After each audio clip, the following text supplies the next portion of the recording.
Dende que na década dos 90 nacera o concepto de Eurorrexión, estivo claro que o esencial para o seu desenvolvemento e crecemento era a modernización das infraestruturas.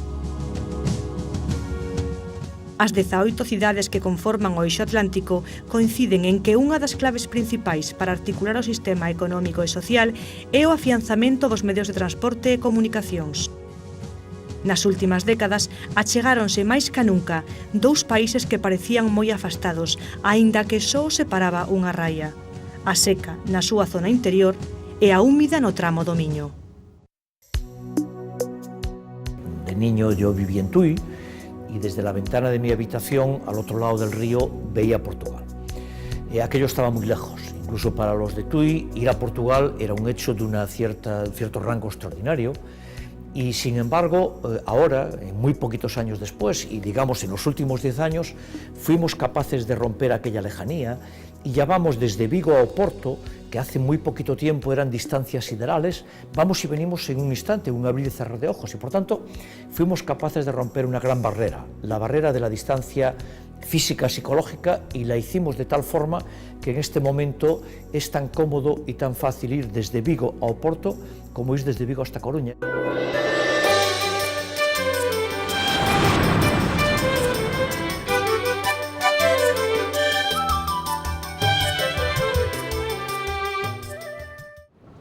Esta é a última ponte construída entre Galicia e o norte de Portugal. Está entre Tomiño e Vilanova de Cerveira. Chámase, obviamente, a Ponte da Amizade. Son 5 pasos elevados polos que cruzan diariamente 27.000 vehículos. Contribúen estas infraestructuras ao desenvolvemento da Eurorrexión. Pero falta máis, sobre todo, falta o ferrocarril. A creación de 5 pontes ao longo do Miño en pouco máis dun século constitúe un fito histórico para estreitar a relación entre galegos e portugueses.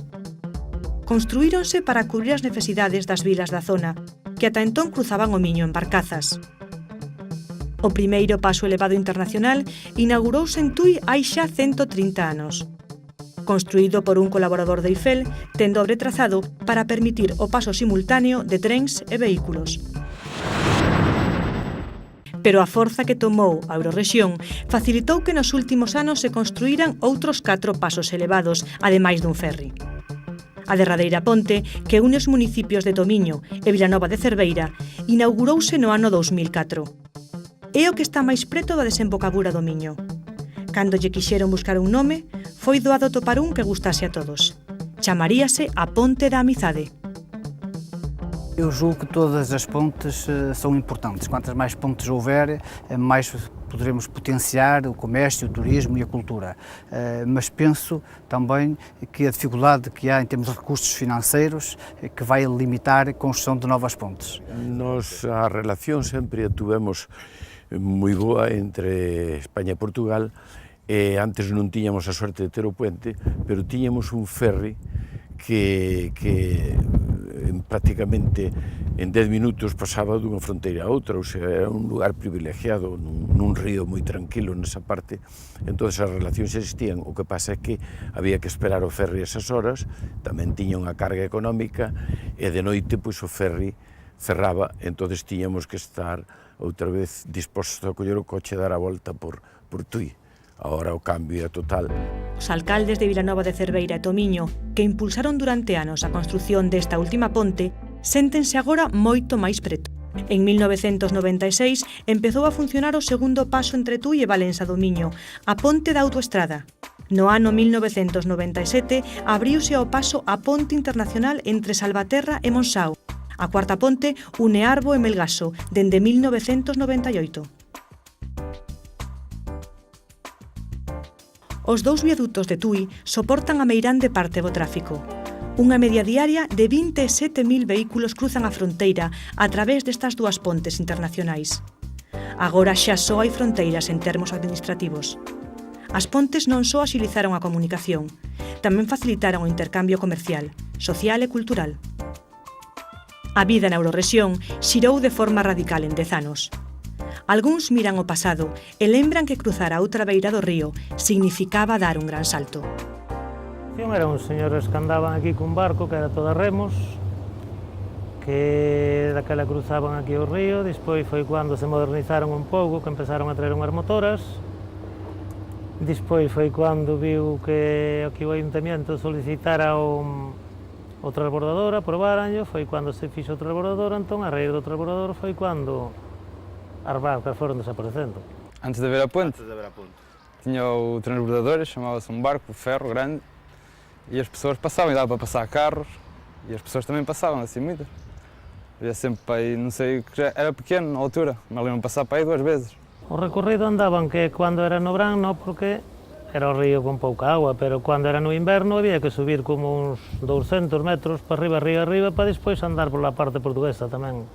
Viñamos a salir abaixo, por aí 200 metros, tamén outros 200. O sea, subías 200 para arriba e despois andabas 400 para baixo.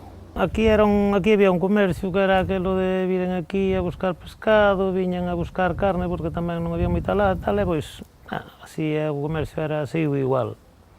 Ahora, claro, despois da puente, pois xa viñan en coche, daquela vía que chegaba a xente aquí e tiña que comprar en Salvatierra. Ahora, coa puente, pois vai a Puente Areas, a Vigo, onde sea. As pontes do río sinalan a vertixinosa evolución que a Eurorrexión está a experimentar. As pessoas gostam de ver a realização de pontes, de estradas, de autoestradas, por onde possam comunicar. Nunca houve tantos espanhóis no Minho como há hoje, como é capaz de nunca ter havido tantos portugueses na Galiza como há hoje.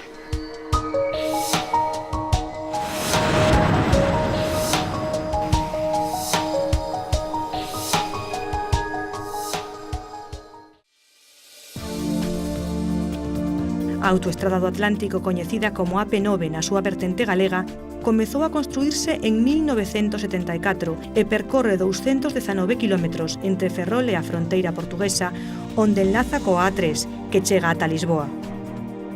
A autoestrada do norte de Portugal son 110 kilómetros ata Porto e terminou de construírse en 1998. É o eixo de maior dinamismo e potencial de actividade económica da Eurorrexión. Neste corredor concéntrase máis do 60% da poboación, máis do 70% do emprego non agrario e arredor do 80% da renda da zona. A existencia dun eixo troncal formado por esta vía é unha das meirandes fortalezas no eido das infraestruturas. Pero non é bastante. É preciso complementar este eixo cunha serie de conexións cara aos puntos clave da Eurorrexión. Así, a construción da autovía A52 supón unha mellora considerable na rede de estradas da provincia de Ourense, sobre todo para o tráfico que dende o sur de Galicia e o norte de Portugal busca a súa saída cara á meseta castelá. Reforzar a cohesión interior significa apostar por la conexión entre os grandes núcleos urbanos que existen en a Eurorrexión.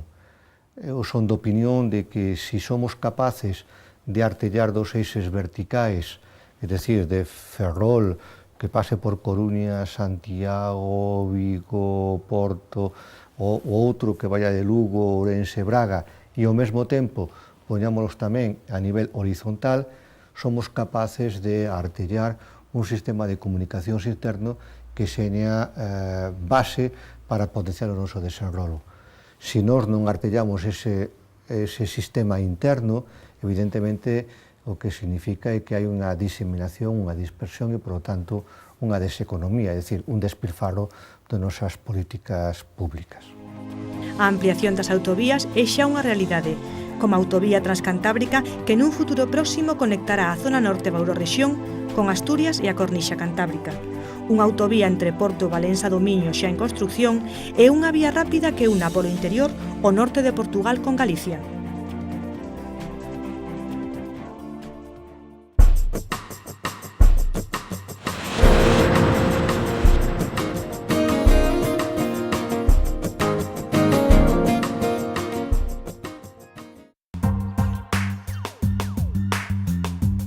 Os portos de mar son unha das grandes oportunidades para o desenvolvemento da Eurorrexión como unha porta de entrada de mercadorías en Europa. A situación é estratéxica e o momento non pode ser mellor. A Unión Europea vai apoiar todos os proxectos que permitan desconxestionar estradas e ferrocarrís e abrir novas autoestradas do mar. Que son as autopistas marítimas do mar? Ni máis ni menos que unhas líneas regulares de carácter estable que unen un porto dun lado, por exemplo, de Estados Unidos, ou de Sudamérica, ou de África, do norte de Europa, ou dos portos de Eurorrexión, Leixões, Vigo ou Coruña, de maneira frecuente, de maneira regular, en ida e volta, que permitan o intercambio de mercancías e que os portos nos que aí se asenten presten todo tipo de servicios. Nós temos que descobrir os transportes marítimos outra vez, porque não é possível continuar a insistir nos transportes terrestres da maneira como temos insistido. Qualquer dia não há espaço para pôr os fluxos e, portanto, uma rede será Porto, Vigo, Ferrol, Saint-Malo, Nantes, Saint-Nazaire, Southampton, Cork. Portanto, aqui temos os nós de uma rede de transportes marítimos que são muito mais do que a fachada atlântica. El mar no tiene los problemas que tiene la carretera está atascada, la carretera tiene mala imagen y poluciona, la carretera tiene nieve, la carretera tiene peajes en algunos países hoy día, porque está saturada, etcétera, etcétera. El tren hoy día tiene unas limitaciones. Y yo diría que bueno, el avión en el campo nuestro es simbólico. Y entonces pasa el mar con sus contenedores, que es un elemento estándar, a ser un elemento clave. Para unha empresa como a factoría PSA Citroën, a máis importante da Eurorrexión, estar a carón dun gran porto como o de Vigo é estratéxico. Posiblemente, noutra ubicación, ese grande enclave industrial estaría en perigo. Nosotros tenemos una línea dedicada, la primer puente marítimo que se hizo en España, yo creo, que es Vigo-San Nacer, con un barco diario, y después del orden de 12 líneas regulares, con el norte de Europa, hacia el Mediterráneo y tal. Y después algunos países, como Israel, por ejemplo Turquía, pues viene un barco grande que va recorriendo desde Europa al norte, de esos que tienen capacidad de 3.000, 4.000 vehículos o tal, y pasan por aquí y cogen un lote de 1.000 vehículos para Israel, para Turquía o para la zona aquella, o Grecia o para la zona aquella. Con lo cual tenemos un flujo optimizado, regular, fiable, con los barcos que hay ahora y tal, aunque el mar de aquí es muy bravo, aguantan perfectamente y tienen los tiempos perfectamente, y hoy día el stock nuestro, hoy día no se puede vivir con stock. El stock es muy caro, tiene gastos financieros, ocupa superficie, la superficie no la tenemos, aquí de suelo no hay alegrías, el stock está en el barco, viniendo por aquí. Ferrol, A Coruña, Vilagarcía de Arousa, Pontevedra Marín, Vigo, Viana do Castelo e Leixões son os portos da Eurorrexión. Se estes 7 portos traballan en común e funcionan como unha rede logística conxunta, acabarán a forza necesaria para seren máis competitivos como porta de entrada a Europa.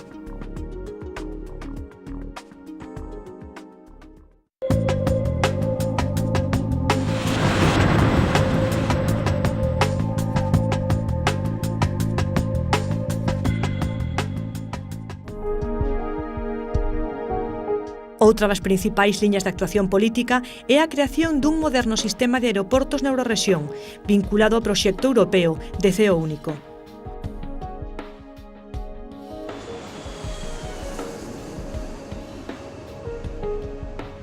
Os 3 aeroportos galegos, Alvedro na Coruña, Lavacolla en Santiago e Peinador en Vigo, ademais do aeroporto Sá Carneiro en Porto, constitúen unha rede para o tráfico aéreo que non existe en moitas rexións europeas.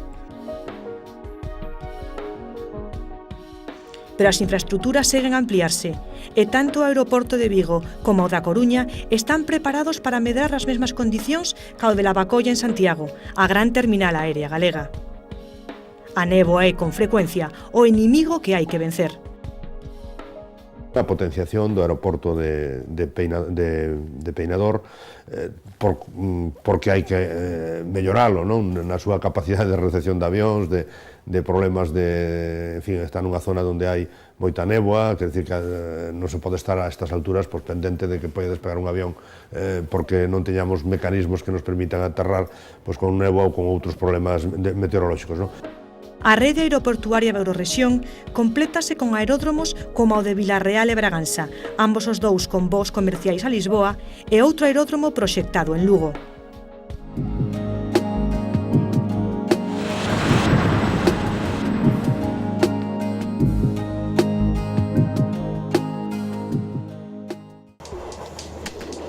Un dos retos prioritarios para os vindeiros anos é a mellora das liñas ferroviarias, sen dúbida o gran asunto pendente das comunicacións do norte de España e do norte de Portugal.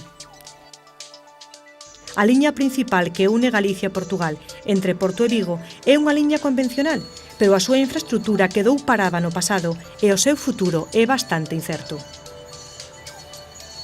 Eu estou convencida de que se o tren funcionase ben, tería moitos pasaxeiros. Claro, se é un tren que non sabes a que hora chega nin a Valença, menos a Porto, que tes combinación con Lisboa, é lóxico que ninguén utiliza o tren, entón que teña que desaparecer. Por lo tanto, o problema non é tanto dos pasaxeiros, senón do mal servicio do tren.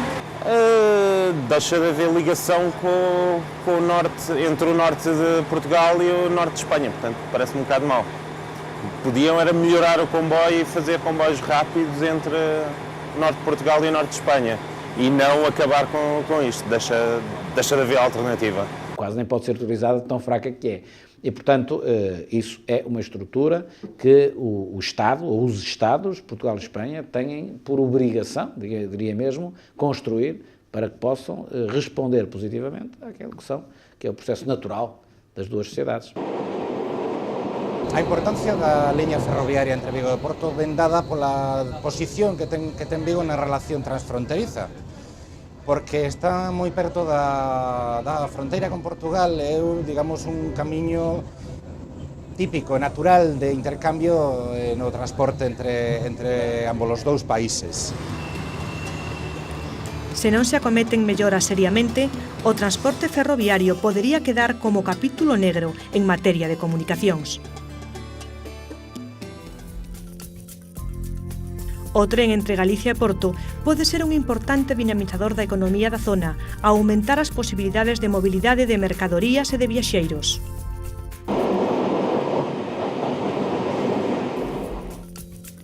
O tren de alta velocidade é importante neste cambio vertixinoso que hoxe vive a Eurorrexión. É fundamental considerar este asunto integrado en toda a rede de transporte. É dicir, a influencia que pode ter tanto da alta velocidade de saída a meseta como na cara atlántica da Eurorrexión debe contemplarse como un elemento dinamizador da relación de Galicia con Portugal a todos os niveis. La gran revolución de la Eurorregión va a ser el tren de alta velocidad. Y yo creo que el tren de alta velocidad es un reto económico, un reto político, un reto de transporte primordial e imprescindible, que creo que tiene que ser concebido y tiene que ser desarrollado no más allá de los próximos 4 años. Un ambicioso proxecto que precisa dun gran investimento e da axuda dos fondos europeos. Una conexión con el AVE Porto-Vigo es fundamental para ese desarrollo y para que podamos establecer esas sinergias de comunicación. Por eso las administraciones centrales, tanto la española como la portuguesa, deben de ir de la mano para que ese crecimiento que deben de tener dos zonas tan fundamentales para España como para Portugal, que es el norte de Portugal, tengamos la capacidad de seguir generando riqueza, y eso debemos de ir de la mano, y es fundamental el AVE. Mais para o AVE Vigo-Porto haberá que esperar. Houve un momento en que semellou que ia aparcarse de xeito indefinido. Agora sabemos que está ao final da conexión por alta velocidade entre Lisboa e Madrid e Lisboa e Porto. O primeiro ponto é que Portugal permanece muito empenhado no projeto Alta Velocidade. Portugal não pode desistir de estar na rede de alta velocidade na Europa. Isso seria acentuar a nossa periferia e ficar para trás no processo de desenvolvimento. O investimento nas redes transeuropeias de alta velocidade é um investimento no nosso futuro e Portugal não desiste do seu futuro. Em segundo lugar, tive a oportunidade de explicar ao Sr. Presidente da Junta que aquilo que foram os compromissos do anterior governo com o governo espanhol se revelam hoje absolutamente irrealistas.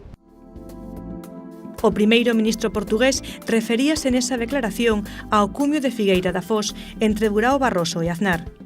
Despois, en novembro de 2005, en Évora, Sócrates e Zapatero repetiron que ese AVE se construirá, pero sen precisar as datas.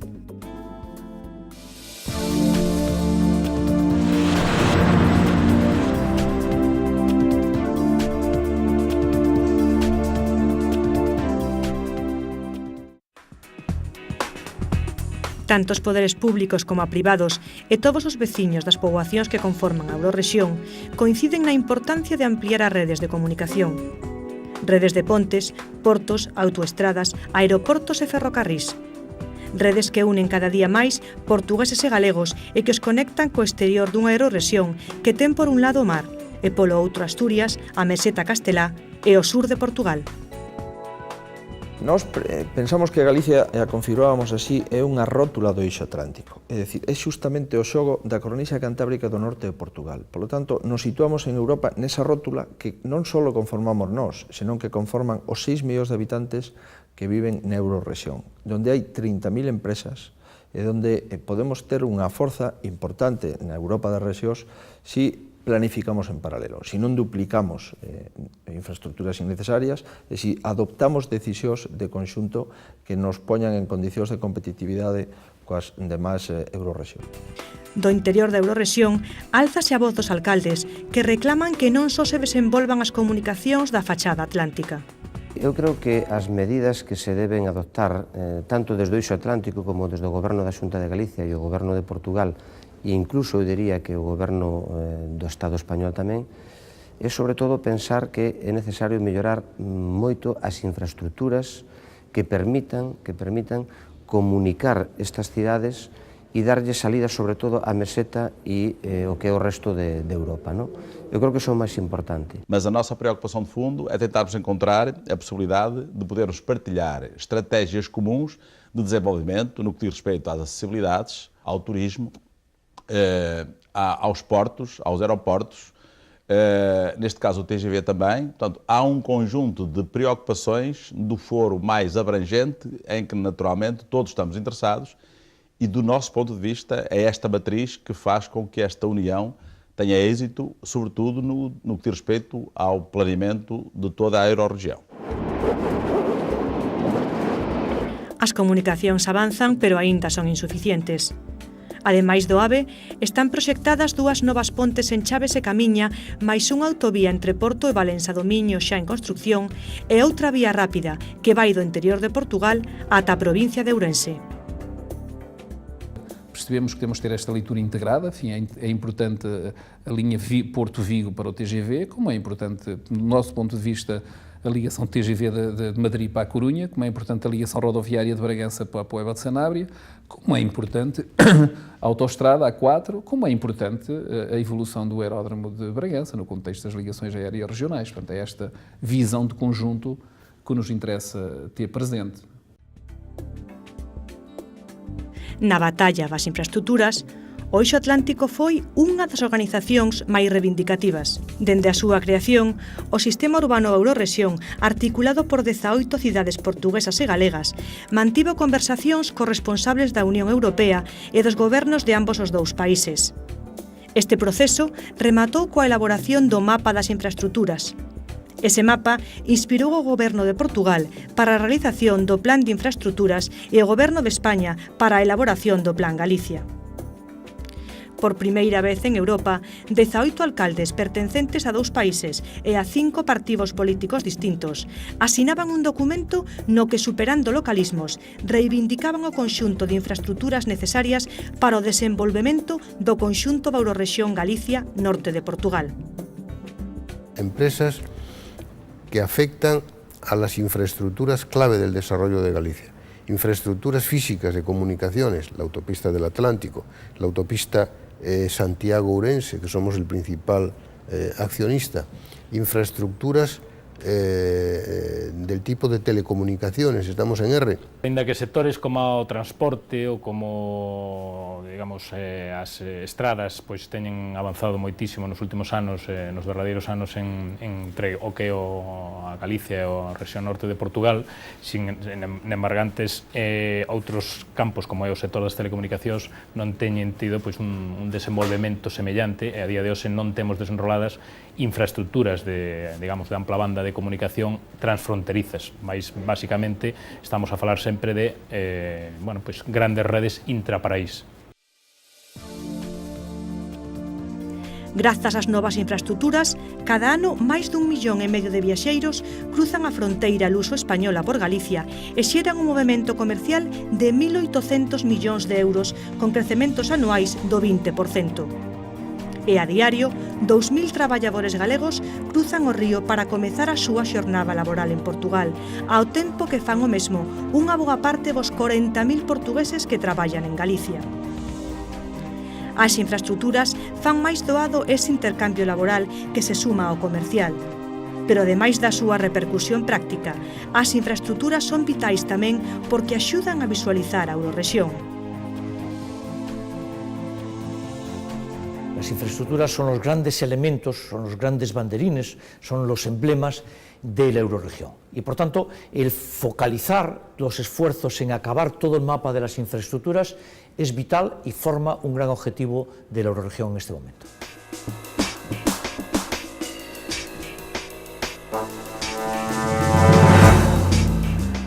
Tan preto e tan lonxe. Esa é a expresión que se utilizaba para referirse no pasado a distancia que hai entre Galicia e o norte de Portugal, xusto ao outro lado desta ponte.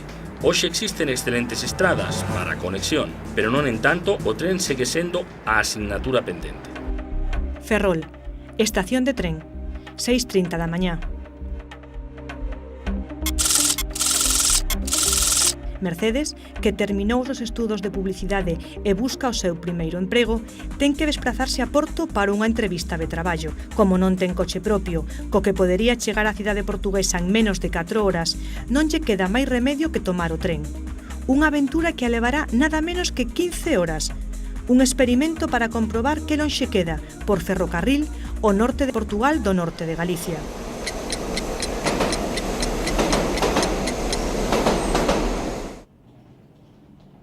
Hola, bos días. Hola, Quería buenos ir días. ao Porto en tren. Porto hai que ir de Ferrol, Coruña, Coruña, Vigo, Vigo, Porto. Mais ou menos a que hora chegaría ao Porto?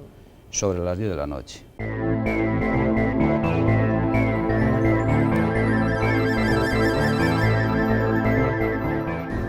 Son as 7 menos cuarto da mañán e teño que ir a unha entrevista ao Porto. Acabo de salir a hora de Ferrol, rumbo a Coruña, teño que ir hasta Vigo, despois hasta o Porto, e o viaxe en total dura unhas 15 horas. Así que creo que son a única que vai neste tren que vai a facer este viaxe.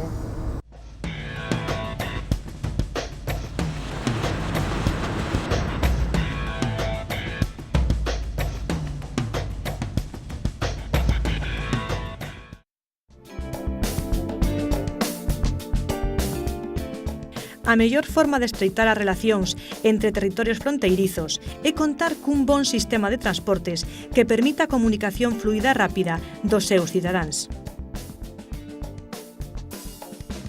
A desaparición das fronteiras supuxo o primeiro paso para fomentar os lazos entre Galicia e o norte de Portugal. Despois chegaron as melloras nas estradas coa creación das pontes sobre o río Miño e, finalmente, as autoestradas. Na actualidade, conseguiuse un intercambio económico, comercial, social e cultural bastante aceptable, pero nesa aposta por achegar ambos os dous territorios seguen a existir lagoas. Unha desas materias pendentes é a precaria comunicación ferroviaria que existe.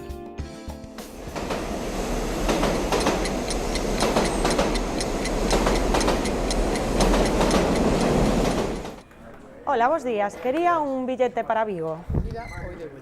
De ida, en principio. Sí, porque me estou pensando se volver no tren ou a ver como fago, que vou hasta o Porto e son moitas horas.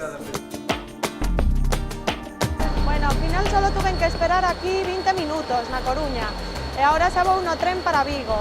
A verdad que é unha sorte que desde Coruña salan máis trens que desde Ferrol, porque, bueno, en Ferrol só hai 3 ao día e aquí, pois, temos bastante para escoller. E, bueno, creo que me vai levar 2 horas ou así, 2 horas e algo a viaxe, O tren é bastante máis novo, máis cómodo e vai moita máis xente. Normalmente este tipo de tren, en el que vamos ahora, que son 598, sus paradas comerciales suelen ser Santiago, Villagarcía y Pontevedra. Hay un par de ellos trenes más al día que suelen efectuar paradas en Padrón y Redondela.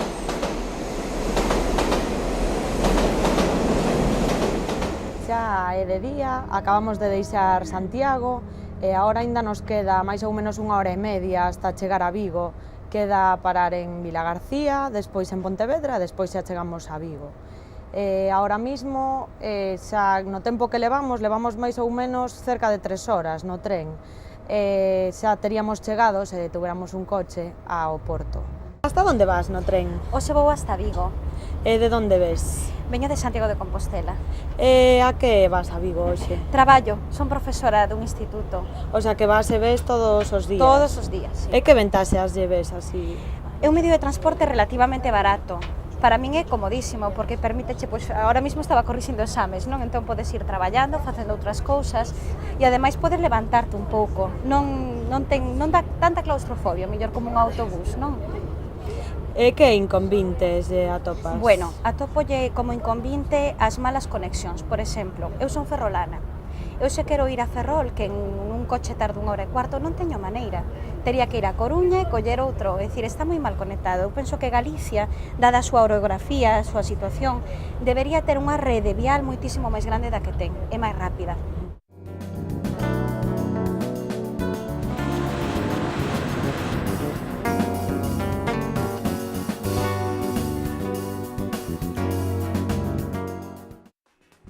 ...300 kilómetros separan a Coruña de Porto. Unha distancia que é máis soportable se a realizamos en automóvil. Non obstante, se o traxecto se fai en ferrocarril, pode acabar coa paciencia do pasaxeiro. Debido á mala conexión dos trens, a viaxe entre ambas as dúas cidades pode levar máis de 14 horas. A nova autoestrada AP9 permite ir da Coruña a Porto en 3 horas e media. Unha vez que a conexión por estrada está resolta, o gran reto do futuro pasa por unir as cidades co tren de alta velocidade. Este proxecto vertebraría toda a Eurorrexión. Sin duda, o ferrocarril é a asignatura pendiente, prácticamente todavía en gran parte de España, en particular en Galicia e a relación de Galicia con o norte de Portugal.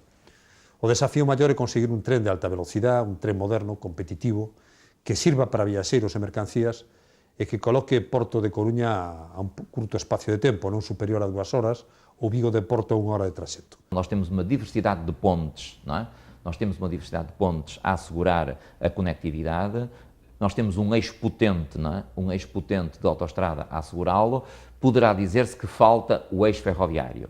É discutível, nós poderíamos discutir isso, a importância política do TGV, mas é, na minha perspectiva, no fundo, uma cereja no bolo. Portanto, o bolo está construído. A alta velocidade converteuse nunha prioridade para as autoridades da Eurorrexión, pero ao tratarse dun proxecto de alto valor estratéxico e sumamente caro, depende da decisión dos gobernos estatais. Pérdese a conta dos plans e as datas de finalización que se debateron para a chegada do tren de alta velocidade a Eurorrexión, por riba de todo do enlace Vigo-Porto. O AVE chegará algún día, iso está asumido, pero a súa execución por parte dos gobernos español e portugués queda aprazada de xeito indefinido.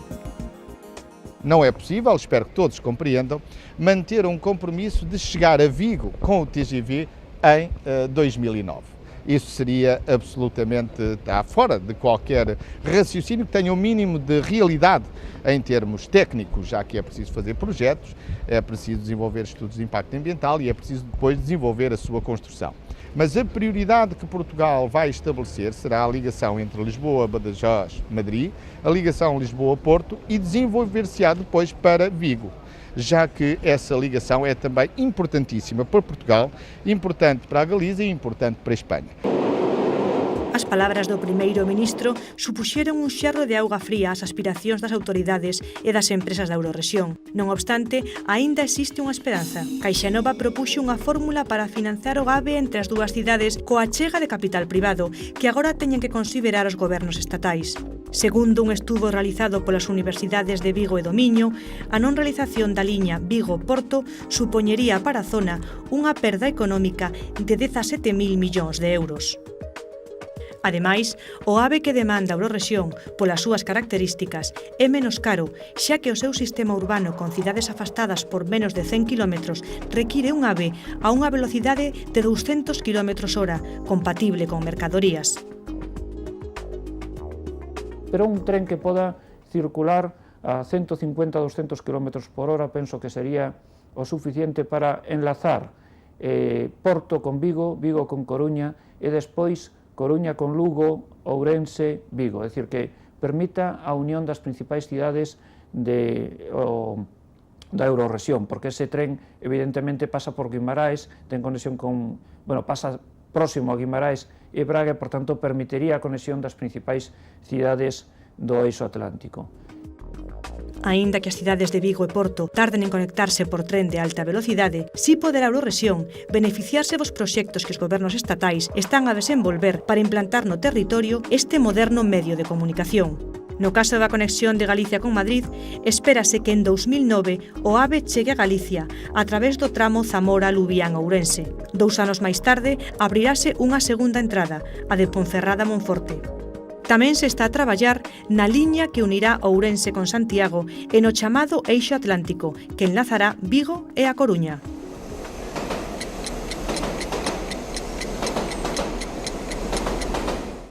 Acabo de chegar a Vigo, creo que vou intentar preguntar a ver se hai algún tren para irse ao Porto antes, porque senón aínda me quedan aquí 11 horas. E, polo momento o viaxe foi ben, tuvemos sorte porque nos tocou un Nexios, o tren novo, que non fai tantas paradas, e, en 2 horas e media estamos aquí en Vigo. Hola, bos días. Hola, bos días. Quería ir ao Porto. Para ir ao Porto hoxe tes tren ás 7 da tarde solamente, E antes das 7 non Antes das hai 7 xa saiu pola mañán o que había ás 8:25 da mañán. Só hai 2 trens entre Vigo e Porto. Pois deme un para o das 7, entón. Vamos a ver. O billete vai partido en 2. O corrido español desde Vigo hasta Valença vas co este billete amarillo. E o que é Valença a Porto este billete. O total do billete son 14 euros con 5 céntimos, vale?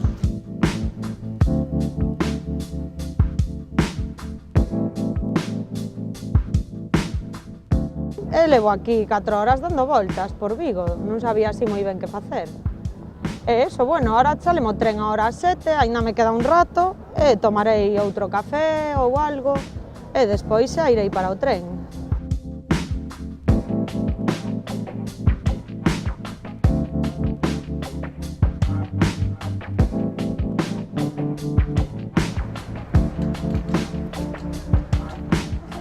Levo horas camiñando por Vigo e dentro de un pouco vaisme salir o tren xa, estou cansada de cargar ca maleta, de camiñar e vou ir xa para a estación, non podo máis xa.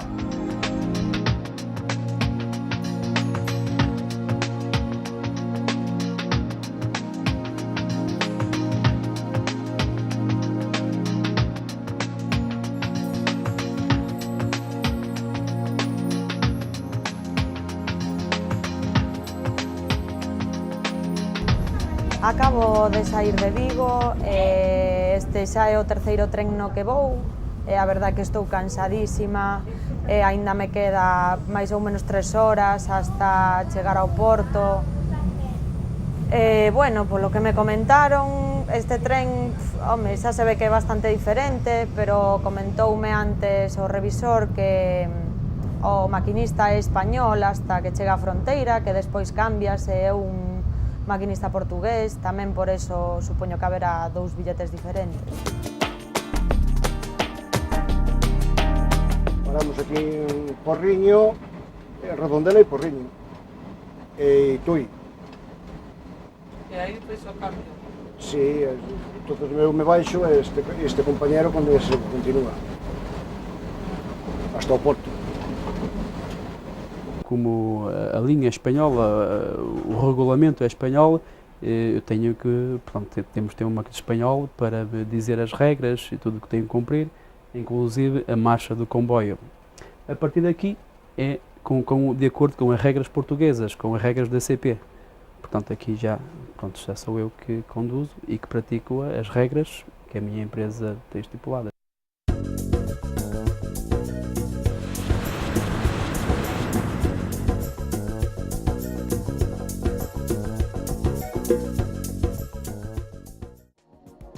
A metade do tráfico fronteirizo que circula entre España e Portugal entra por Galicia.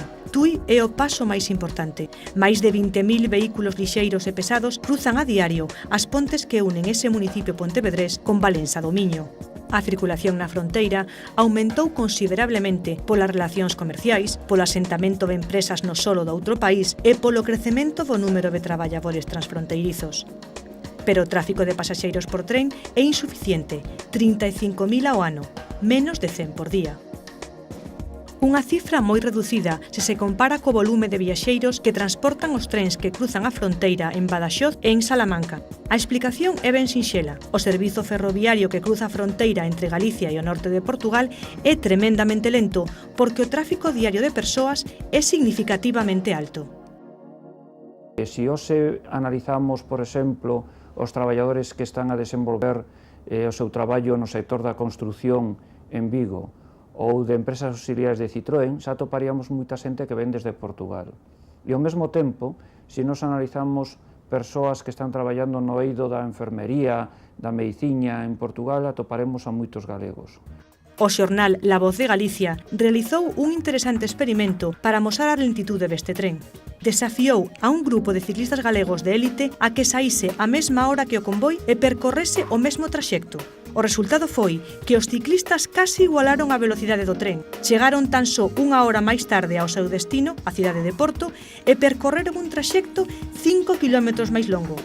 Un exemplo máis para amosar que en pleno século XXI, cando só se fala do ansiado AVE ou TGV, o tren que une Vigo e Porto percorre 155 km a unha velocidade media de 49 km por hora. Pero se a frecuencia de ferrocarrís entre esas dúas cidades é moi deficiente, únicamente 2 trens ao día, un pola mañá cedo e outro pola tarde, o intercambio de autobuses tampouco destaca pola súa frecuencia de horarios. O continuo abandono do transporte público transfronteirizo levou a esa lamentable situación.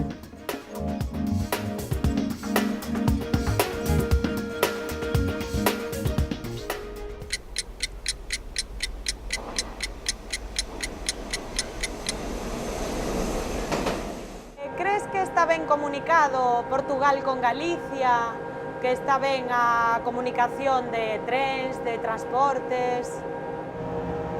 Talvez melhor a nível de carro, de comboio não penso que esteja assim tão bem como isso. Não penso que seja normal ainda este tipo de comboios, mas é o que temos, é o país em que vivemos. Às vezes para, muitas vezes, os horários, nem sempre têm horários, por exemplo, acho que são muito cedo. Quem vem de Espanha para cá, o último é às 9h30, assim, acho que é assim um bocado os horários, podia ter mais. Por exemplo, não gosto, este especificamente não gosto, porque parece mais autocarro. É muito estreito, não tem onde pôr a bagagem, não há espaço, não gosto. Gosto mais do trem daquele antigo, tem o assento mais comprido e é mais confortável. Acabamos de pasar ahora a fronteira e desde Vigo houve 3 paradas. Tardamos uns 40 minutos en chegar a Tatuí, que é máis ou menos o que tardaríamos se fóramos en coche, bueno, quizáis un pouco menos no coche, e agora ainda me queda un bo anaco hasta chegar ao Porto, e a verdade é que pensei que non se iba a facer tan largo, non sei, pensaba que as comunicacións estaban mellor entre Galicia e Portugal, xa que somos veciños, está tan cerca. Estaban falando con xente aquí no tren, pois me comenta que ao mellor non vai todo o que quere a Galicia por culpa da pouca frecuencia dos trens e todo isto.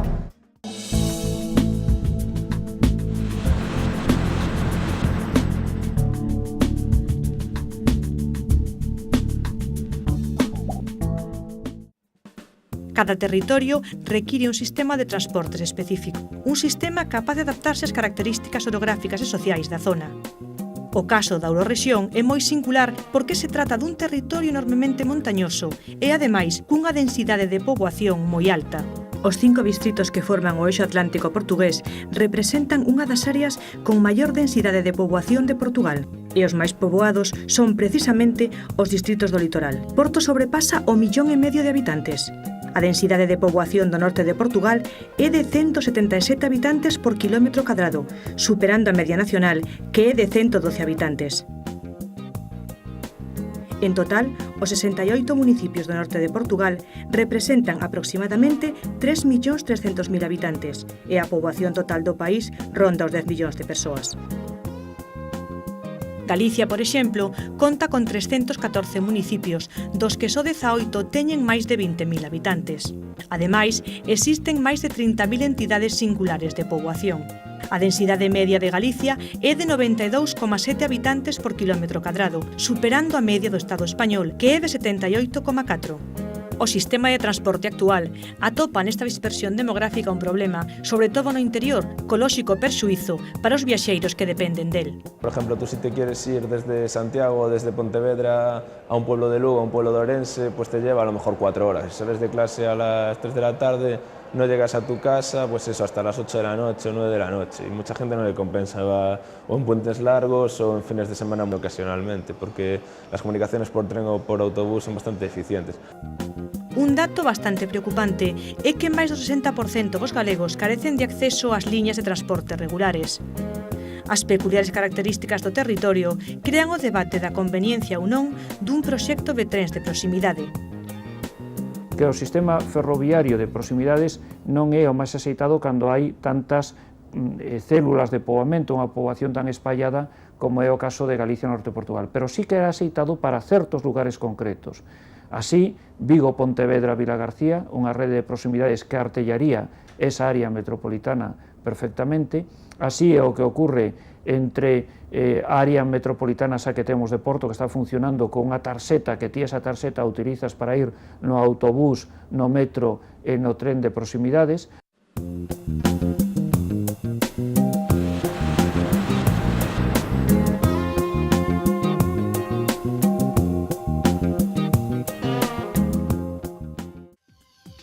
O eixo atlántico é pioneiro na aposta pola intermodalidade, é dicir, a coordinación entre os diferentes medios de transporte e as infraestruturas. Un claro exemplo sería a unión entre os trens e os aeroportos. É a primeira organización en Europa que elaborou un estudo do sistema aeroportuario integrado. Un estudo de complementariedade que se realizou conxuntamente coa Comunidade de Traballo Galicia Norte de Portugal. Ten como finalidade conseguir un sistema aeroportuario na Eurorrexión que reflicta a nova política europea de ceo único, un ceo sen fronteiras. Preténdese, por exemplo, que unha vez conectadas as principais cidades da Eurorrexión por tren de alta velocidade, un viaxeiro poida aterrar en Santiago e despegar de Porto, podendo desplazarse entre as cidades de forma rápida e cómoda. Parece que é um domínio interessante, que é encontrar alguma estratégia de sinergia e de complementaridade entre o sistema aeroportuário, porque há provavelmente aqui uma especialização que nós temos que conseguir entre o aeroporto, portanto, o de Sá Carneiro no Porto e o aeroporto, especialmente o de Santiago. Não é? Portanto, há aqui um perfil de especialização que nós temos que conseguir, o do Porto com algumas ligações estrategicamente interessantes, o de Santiago com uma profunda ligação à América Latina. Do mesmo modo que se quere conseguir un sistema integrado aeroportuario, búscase aplicar a mesma fórmula aos portos da Eurorrexión. Los puertos son vitales y la Eurorregión está extraordinariamente bien dotada en el ámbito portuarios. Un número importante de puertos, algunos naturalmente extraordinariamente buenos y con una enorme capacidad de desarrollo. Falta todavía, sin embargo, la capacidad de darles toda su capacidad de desarrollo, pero en esta Eurorregión ese factor de crecimiento económico lo tenemos absolutamente asegurado.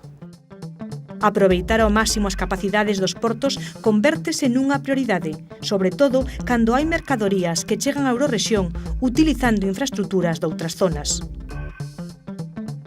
Por exemplo, hai unha cousa rechamante que a maioría do peixe que chega agora á lonxa de Vigo veña polo aeroporto de Foronda, en Vitoria, ou polo aeroporto de Lisboa.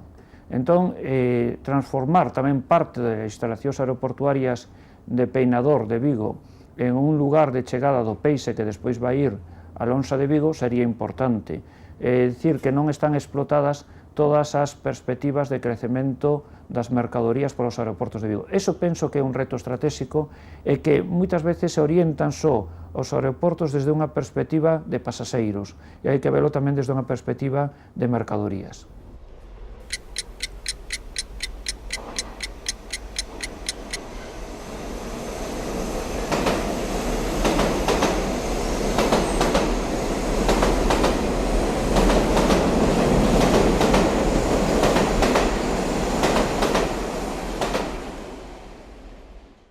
Son as 10 e pico da noite, salín de Ferrol ás 7 menos cuarto, casi da mañán, e despois de 15 horas por fin cheguei ao meu destiño. Estou contenta por chegar porque pensei que, non sei, que algo iba a salir mal e que non iba a conseguir chegar despois de tanto tempo, pero aquí estou. Volvería a repetir esta viaxe? Pois en tren desde logo que non, a non ser que fora unha emerxencia ou non sei, por amor á arte, pero non creo. Buscaría outros medios de transporte, como pois, o avión ou o bus, pero bueno, foi un viaxe moi económico. Gastei 25 euros, que eso non o podría facer nin en tren, nin en bus, nin en avión, pero bueno, non volvería. Ás 15 horas do experimento, constataron a precariedade do servizo ferroviario que conecta a Eurorrexión. Do mesmo modo que a autovía A55 achegou aos cidadáns dos dous países que teñen vehículo propio, os portugueses e galegos que dependen do transporte público, trens e autobuses, aínda están moi pero que moi afastados os uns dos outros.